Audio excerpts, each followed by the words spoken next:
Hello dear students, मैं कपिल कुमार व्यास आपके इस नए वीडियो लेक्चर में आपका स्वागत करता हूं। डियर स्टूडेंट्स, आज हम क्लास 10th की एक्सरसाइज 1.1 का थर्ड क्वेश्चन सॉल्व करेंगे। स्टूडेंट्स, पहले हम क्वेश्चन को समझ लेते हैं, उसके बाद हम इसके सॉल्यूशन पर चलेंगे। क्वेश्चन कुछ इस प्रकार से है कि किसी परेड में 616 सदस्यों की एक आर्मी की टुकड़ी है।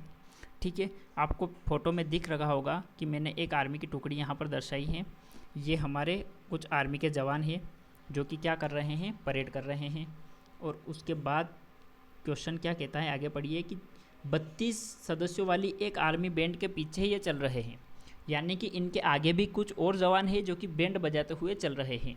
उनकी संख्या कितनी है, 32। और ये जो पीछे चल रहे हैं, परेड कर रहे हैं, इन जवानों की संख्या इस क्वेश्चन में दे रखी है 616, और इनके आगे जो चल रहे हैं उनकी संख्या दे रखी है 32। तो डियर स्टूडेंट्स, हमें क्या पूछ रहा है क्वेश्चन, हमें क्वेश्चन पूछ रहा है कि दोनों समूहों को समान संख्या वाले स्तंभों में मार्च करना है, यानी कि हमें स्तंभों की संख्या कितनी बनानी है, समान समान। और उन स्तंभों की अधिकतम संख्या क्या होगी जिसमें वे मार्च कर सकते हैं।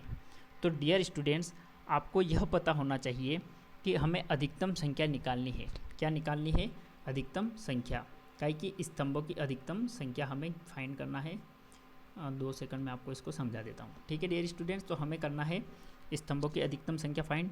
आप ये समझिए कि ये हमारे पीछे आर्मी के जवान चल रहे हैं, इनकी संख्या कितनी है, 616। ये कुछ स्तंभ में चल रहे हैं इस प्रकार से, और इनके आगे कुछ और जवान चल रहे हैं जो कि बैंड बजाते हुए चल रहे हैं, और इनकी संख्या कितनी है, 32। हमें इनकी और इनकी दोनों की स्तंभ समान संख्या में बनानी है। दोनों को हमें स्तंभों में डिवाइड कर देना है और स्तंभों की समान संख्या होनी चाहिए। तो इसके लिए हम क्या करेंगे स्टूडेंट्स, तो इसके लिए सबसे पहले हम काम करेंगे 616 और 32 का HCF निकाल लेंगे। किस प्रकार से निकालेंगे, तो स्टूडेंट्स हमें पूछ रहा है अधिकतम संख्या, और आपके माइंड में एक बात क्लियर होनी चाहिए कि जब भी अधिकतम संख्या पूछे, अधिकतम यानी कि वो आपसे क्या डिमांड कर रहा है, वो आपसे HCF पूछ रहा है। और जब भी क्वेश्चन में न्यूनतम संख्या पूछे, कौन सी, न्यूनतम, अर्थात क्वेश्चन आपसे LCM की मांग कर रहा है, क्वेश्चन में आपसे LCM पूछा गया है। तो स्टूडेंट्स, हमें इस क्वेश्चन में अधिकतम संख्या पूछी है, अर्थात हमें HCF फाइंड करना है, हाईएस्ट कॉमन फैक्टर। तो आइए देखते हैं क्वेश्चन आगे क्या कह रहा है, उसके बाद हम इसको सॉल्व करते हैं। ये है इसका सॉल्यूशन, कुछ इस प्रकार से हमें सॉल्व करना है। सबसे पहले हमें क्या दे रखा है, तो हमें दे रखा है क्वेश्चन में अधिकतम सदस्यों की संख्या, टुकड़ी में अधिकतम सदस्यों की संख्या कितनी दे रखी है, 616, और बैंड में सदस्यों की संख्या कितनी है, तो 32। और हमें क्या ज्ञात करना है, तो हमें फाइंड करना है अधिकतम संख्या, कई की स्तंभों की अधिकतम संख्या हमें फाइंड करनी है। तो मैंने अभी आपको बताया कि जब भी अधिकतम संख्या फाइंड करने के लिए आए तो हमें HCF फाइंड करना है, HCF। और डियर स्टूडेंट्स, पिछले 2-3 क्लासों में हमने देखा है कि HCF हम किस प्रकार से फाइंड कर रहे थे, हम यूक्लिड एल्गोरिथम मेथड से HCF फाइंड करते हैं।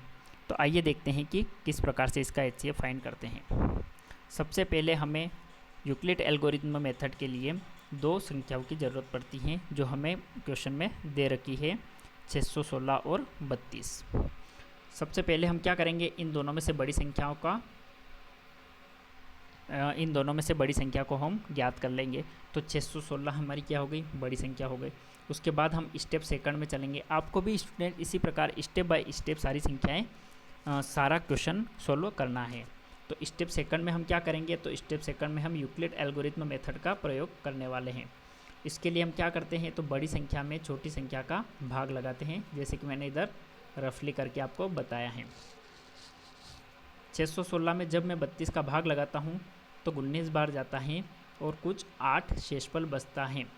स्टूडेंट्स, मैंने पिछली वीडियो में आपको बताया था कि जब तक हमारा शेषफल 0 न आ जाए तब तक हमें इसको सॉल्व करते रहना है। और आपको यूक्लिड एल्गोरिथम मेथड से LCM ज्ञात करना मैंने पिछली 3-4 वीडियो में आपको बताए हैं, तो आप वो देख सकते हैं। अभी हमारा शेषफल 0 नहीं आया है, 8 आया है, तो हम एक और स्टेप इसको आगे बढ़ाएंगे। किस प्रकार से बढ़ाएंगे देखिए, स्टेप थर्ड में हम आए हैं और स्टेप थर्ड में फिर से वही करना है कि जो हमारा शेषफल बचा था उसको हम अपना क्या बना लेंगे, भाजक, और जो हमारा पुराना भाजक था उसे हम अब क्या बना लेंगे, नया भाज्य। तो जब 8 का भाग मैं 32 में दूंगा तो 4 बार जाएगा और हमारा शेषफल क्या आ जाएगा, 0। तो डियर स्टूडेंट्स अब हमारा शेषफल यहाँ पर क्या आ गया है, 0 आ गया है। अर्थात अभी जो भाजक था जब हमने 32 में भाग दिया और हमारा शेषफल 0 आया, उस टाइम पर जो हमारा भाजक था कौन था, 8। तो यही 8 हमारा क्या आ जाएगा डियर स्टूडेंट्स, HCF आ जाएगा। और HCF ही निकालना था हमें इस क्वेश्चन में, और यही अधिकतम स्तंभों की संख्या हमारी 8 हो जाएगी। ठीक है डियर स्टूडेंट, तो मिलते हैं नेक्स्ट क्वेश्चन की नेक्स्ट क्लास में। Thank you.